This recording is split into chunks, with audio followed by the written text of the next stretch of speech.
Hi guys, don't worry, I'm gonna do the enzyme in English.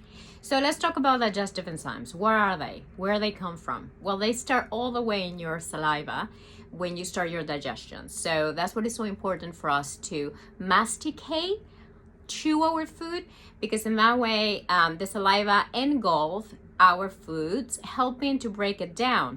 The enzymes break down the food to polymerase that are like tiny particles that are chemically will be absorbed through your intestines, getting all the nutrients that you need: minerals, vitamins, proteins, carbohydrates, glucose, sugar, etc. Right?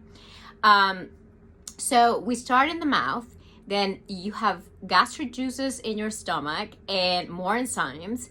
Keep breaking it down. The stomach is another mouth, as I have told before. I can't remember in Spanish or English, but I think I did. And then to the small intestine, where in the first part from the stomach to the small intestine, called the duodenum, your pancreas release enzymes called pancreatic enzymes through what? Insulin. You have little glands in your pancreas that create insulin. It's not just for sugar. It's to create enzymes to break down protein, carbohydrates, sugars, glucose, and all kind of stuff. That's what the pancreas does. And at the same time, the pancreas little tube goes through your liver and the gallbladder to move and release bile. What is bile? Bile is another type of juice released by the liver and is stored in the gallbladder that is filled with enzymes that will break up your fats, but also proteins, carbohydrates, and that. It's not, they're both working together. So if you have a healthy pancreas, up to 8 cups of insulin will be produced during the day for you to process your food and do a well and a healthy digestion, absorbing the nutrients that you need to sustain health. Okay, so that's a healthy pancreas. Now, when your pancreas is not healthy, we have diabetes coming from, inherit, as we call it, lifestyle. Your pancreas is not the only one that is in fault. Also your liver, they work very close together. If you don't have a healthy liver, you're not going to have a healthy pancreas. And then the enzymes are not going to be, they're not going to be released. Gets to a point when people need insulin, meaning their glands in their pancreas are not processing they're not releasing more insulin, so you don't have enzymes to do it. So you're always bloated, you're not absorbing your nutrients. People with diabetes or liver problems, fatty liver, they tend to have a very hard digestion. They're constantly bloated. They probably have elimination and constipation problems too. You're low in iron, you're low in vitamins, your calcium goes down, etc., etc. So enzymes is everything.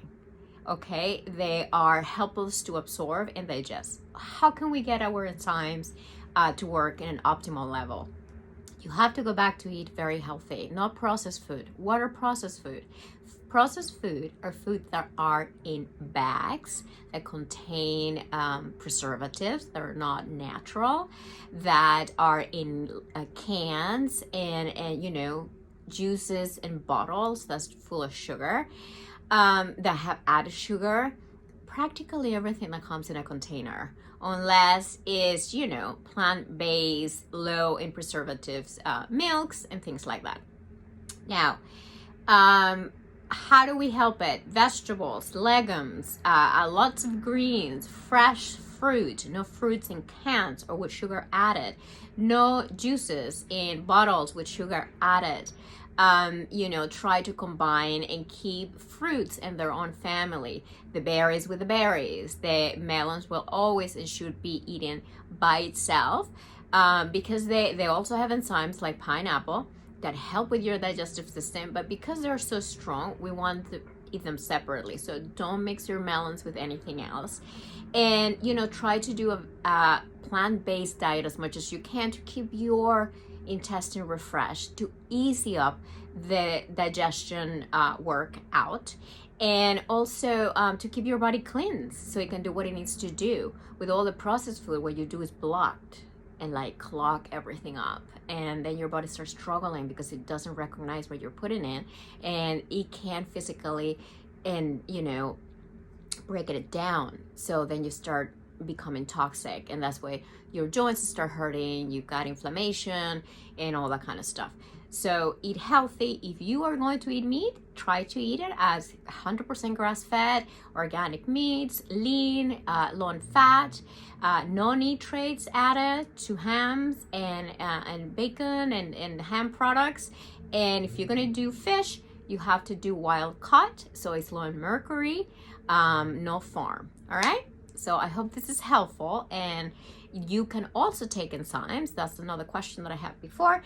The best are the complete enzyme source that have pectin and all the ones that help you to digest dairy. I will really get rid of dairy for good because it's very hard to digest, filled with fat, especially milk. Milk is something we can digest because it comes from an animal that produces milk that has several stomachs. So we don't have that kind of digestive system. So a lot of people now are saying, oh, I'm lactose intolerant. We all lactose intolerance. We can't digest that. All right, so forget about the milk. Milk's out of it. Don't do that with your kids. Don't do it.